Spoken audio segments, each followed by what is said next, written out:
আপনি কি জানেন আজকের আধুনিক সভ্যতা যে কম্পিউটার ইন্টারনেট আর স্মার্টফোনের উপর দাঁড়িয়ে আছে তার ভিত্তি স্থাপন করেছিলেন একজন মুসলিম আলেম?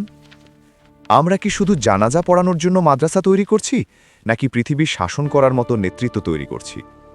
এই প্রশ্নটি আজ প্রতিটি সচেতন মুসলিমের নিজেকে করা উচিত। আজ থেকে 1000 বছর আগে বাগদাদের রাস্তা দিয়ে যখন কোনো আলেম হেঁটে যেতেন, মানুষ তাকে শুধু মাসালা জিজ্ঞাসার জন্য থামাত না, বরং জটিল কোনো গাণিতিক সমাধান বা মহাকাশের নক্ষত্রের গতিপথ বোঝার জন্য তার কাছে আসত। তখন দিন ও দুনিয়ার মাঝে কোনো কৃত্রিম দেওয়াল ছিল না। আমাদের পূর্বসূরিদের দিকে তাকিয়ে দেখুন। আল খাওয়ারিজমি, যিনি আধুনিক বীজগণিত বা অ্যালজেব্রার জনক, তার নাম থেকেই এসেছে আজকের অ্যালগোরিদম, যা ছাড়া বর্তমানের কৃত্রিম বুদ্ধিমত্তা বা এআই কল্পনা করা অসম্ভব। ইবনে সিনা, যার চিকিৎসা বিজ্ঞানের কিতাব শত শত বছর ইউরোপের বিশ্ববিদ্যালয়ে পাঠ্য ছিল। আল বিরুনি, যিনি আধুনিক প্রযুক্তি ছাড়াই পৃথিবীর পরিধি নিখুঁতভাবে মেপেছিলেন। ইবনে হাইসাম, যিনি আধুনিক আলোক বিজ্ঞানের ভিত্তি স্থাপন করেছিলেন এবং যার গবেষণার উপর ভিত্তি করে আজকের ক্যামেরা তৈরি হয়েছে। তারা প্রত্যেকেই ছিলেন আলেম, হাফেজ, ইসলামিক চিন্তাবিদ এবং ইসলামের অনুসারী। তারা কুরআন পড়ে বুঝেছিলেন যে আল্লাহর সৃষ্টিজগৎ নিয়ে গবেষণা করাও ইবাদতের অংশ। কিন্তু আজ আমাদের প্রায় 2 বিলিয়ন মুসলিমের ভিড়ে কয়জন আলেম আছেন যারা একই সাথে ফিকহ এবং আধুনিক বিজ্ঞানের ভাষা বুঝতে পারেন? আমরা যদি আমাদের মাদ্রাসাগুলোতে বিজ্ঞান, রাষ্ট্রবিজ্ঞান আর আধুনিক অর্থনীতিকে দুনিয়াবি ইলম বলে দূরে ঠেলে দেই, তবে আমরা আসলে আমাদের ভবিষ্যৎ প্রজন্মকে পঙ্গু করে দিচ্ছি।